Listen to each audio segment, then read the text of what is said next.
रूस से यूरोप तक नेचुरल गैस के 4 अहम रूट्स हैं। पहला रूट बाल्टिक सी के रास्ते रूस को जर्मनी से मिलाता है। इस रूट पर 2 गैस पाइपलाइंस नॉर्ड स्ट्रीम 1 और 2 बिछाई गई हैं, जिनकी total capacity 110 billion cubic metres सालाना है। दूसरा route Yamal Europe gas pipeline है, जो रूस, बेलारूस और पोलैंड के रास्ते जर्मनी तक जाता है।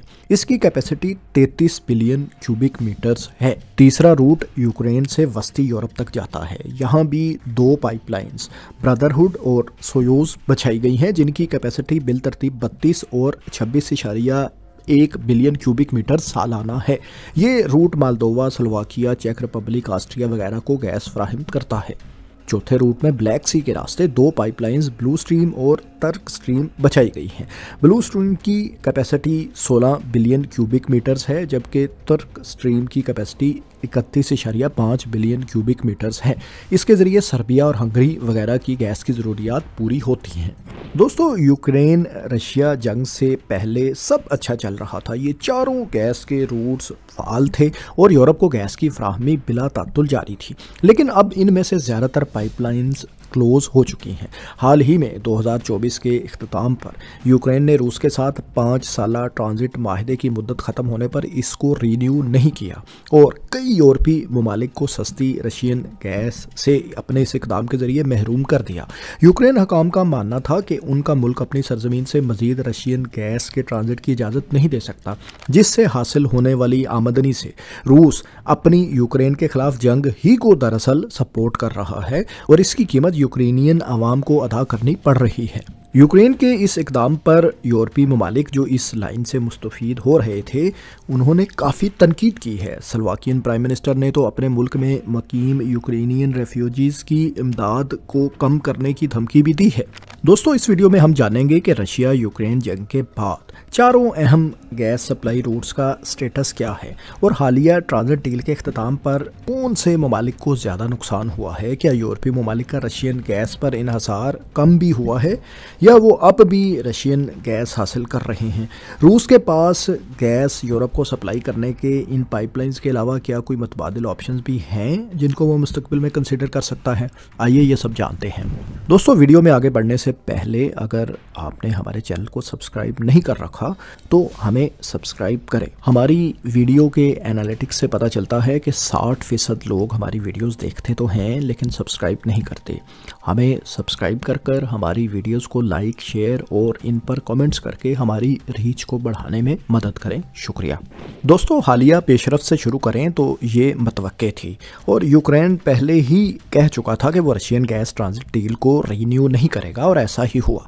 ट्रांजिट डील जो कि 2019 में साइन हुई थी, 5 साल के लिए इसकी मुद्दत थी, लिहाजा फरवरी 2022 में जंग के आगाज से तो इसको फ़र्क नहीं पड़ा क्योंकि यूक्रेन 5 साल तक इस माहिदे का पाबंद था। यूक्रेनियन ट्रांजिट डील ख़त्म होने पर सबसे ज़्यादा जो ममालिक मुतासिर हुए हैं और मज़ीद होंगे वो ऑस्ट्रिया, स्लोवाकिया और मोल्दोवा हैं। ये तीनों ममालिक अपनी गैस कंजम्पशन का ज़्यादातर हिस्सा इसी रूट से हासिल कर रहे थे।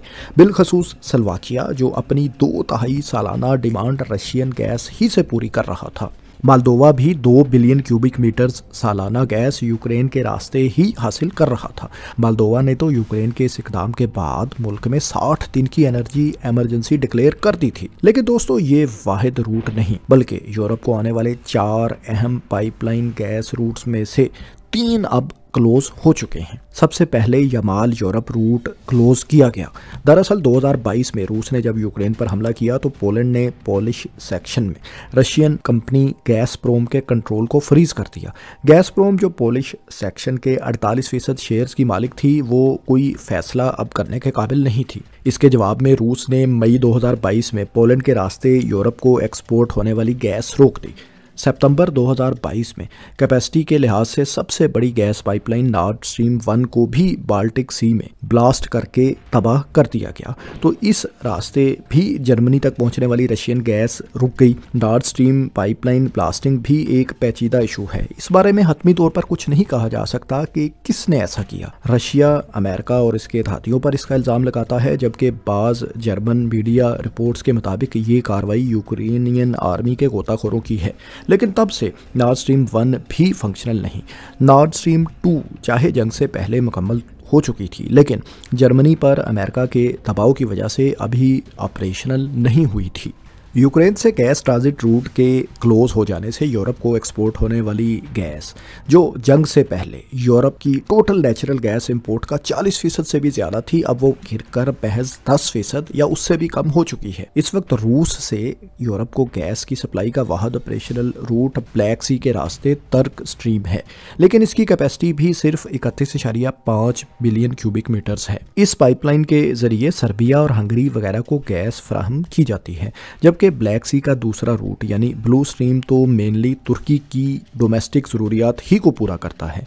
अब हम ये जानते हैं कि इन मगरबी यूरोपीय ममालिक को रूस से गैस एक्सपोर्ट होने से ज़्यादा नुकसान किसका हुआ है।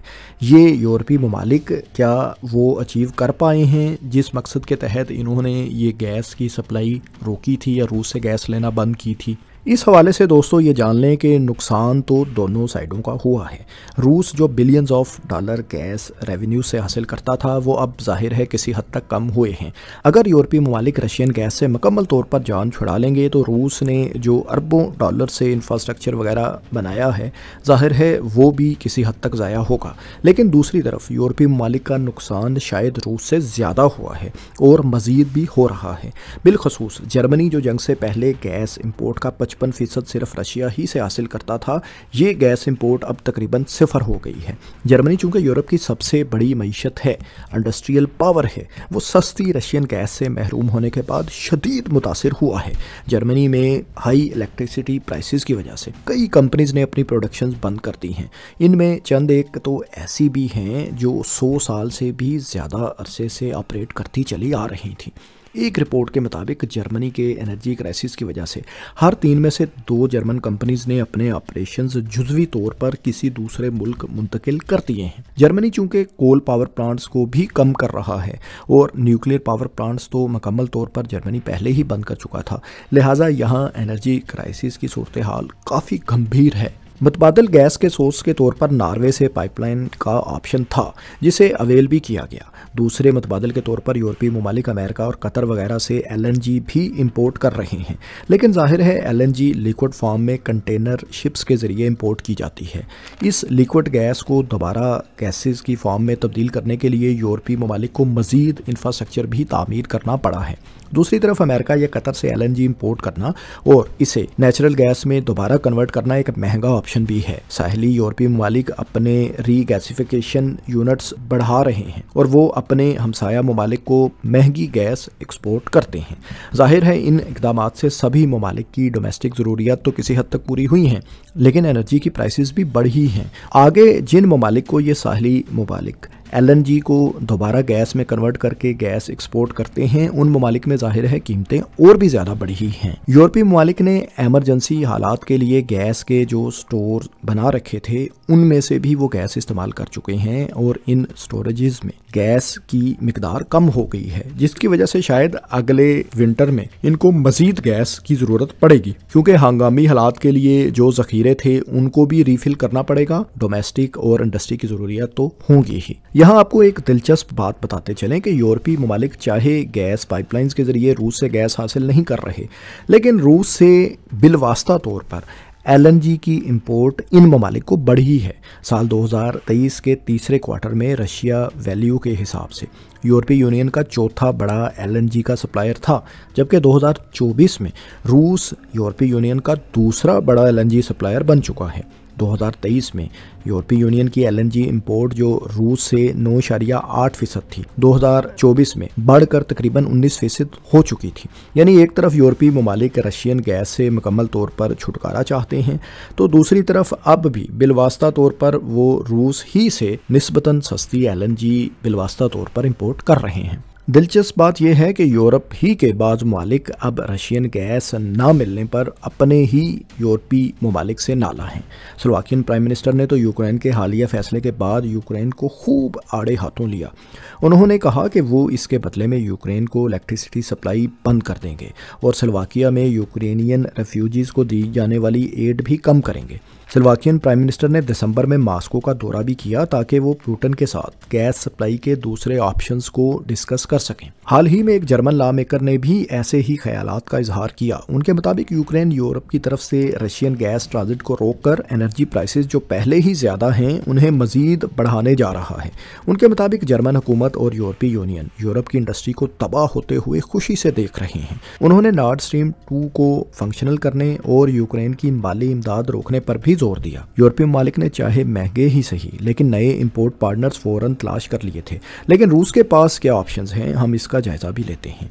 दोस्तों, रूस के पास नेचुरल गैस एक्सपोर्ट करने के लिए चीन सबसे बेहतरीन ऑप्शन है, जो ना सिर्फ एक बहुत बड़ी मार्केट है बल्कि रूस का हमसाया भी है। रशिया और चाइना ने हाल ही में ईस्टर्न साइड पर एक गैस पाइपलाइन मुकम्मल की है जिसकी कैपेसिटी 38 बिलियन क्यूबिक मीटर्स है। 2025 में इस पाइपलाइन की फुल कैपेसिटी को यूटिलाइज किया जाएगा और तुर्कमेनिस्तान, जो चीन का सबसे बड़ा नेचुरल गैस एक्सपोर्टर अब तक था, उसकी जगह रूस ले लेगा। रूस चीन के साथ मंगोलिया के रास्ते भी एक गैस पाइपलाइन की मंसूबाबंदी कर रहा है। चीन के अलावा रूस भारत जैसी दूसरी बड़ी मार्केट के ऑप्शन को भी एक्सप्लोर कर रहा है। रशियन डिप्टी प्राइम मिनिस्टर ने 2024 में कहा कि रूस जो इस वक्त भारत को 3 मिलियन टन LNG एक्सपोर्ट कर रहा है, वो मुस्तकबिल में इसको मज़ीद बढ़ाने से मुतल्लिक गौर कर रहे हैं। रूस को अपनी गैस एक्सपोर्ट करने में ज़ाहिर है कुछ मसाइल का सामना तो हुआ है और शायद मुस्तकबिल में कुछ और प्रॉब्लम भी हो, लेकिन लॉन्ग टर्म में चीन पाइप्ड गैस के लिए सबसे बेहतरीन ऑप्शन रूस के लिए है। रूस के लिए चीन जैसी बड़ी मार्केट बिल्कुल उसके पड़ोस में ही वाक़ है, लेकिन दूसरी जानिब यूरोपीय हुकूमतें अमेरिकन आशीर्वाद और रूस मुखालफत में न सिर्फ अपनी इंडस्ट्री का नुकसान कर रही हैं बल्कि एनर्जी की ज़्यादा प्राइसेस की वजह से आम आवाम में भी अपने ख़िलाफ़ नफ़रत पैदा कर रही हैं। इस तरह के इक़दाम से रूस का तो बहुत ज़्यादा कुछ नहीं बिगड़ा, लेकिन ये ममालिक शायद अपना नुकसान ज़्यादा कर रहे हैं। सिर्फ एक मुआवजे के तौर पर देख लें कि रूस ने 2022 में यूक्रेन जंग के आगाज़ के फ़ौरन बाद यूरोपीय यूनियन, जर्मनी समेत और अकेले जर्मनी के मुकाबले में नेगेटिव ग्रोथ दिखाई थी और अब रूस की इकॉनमी यूरोपीय यूनियन और जर्मनी के मुकाबले में ज़्यादा बेहतर परफॉर्म करती हुई दिखाई दे रही है। यानी जंग के अगले ही बरस रूस की मईशत ने यूरोपीय ममालिक से कहीं बेहतर परफॉर्म किया है। दोस्तों, रूस से यूरोप को गैस मुहैया करने के मामले पर आपकी क्या राय है? आपको ये वीडियो कैसी लगी? कमेंट्स में अपनी राय से ज़रूर आगाह करें और इस तरह की मालूमाती तहकीकाती दिलचस्प वीडियोस आइंदा भी देखने के लिए हमारे चैनल को सब्सक्राइब कर लें और बेल आइकन पर ज़रूर क्लिक करें। शुक्रिया।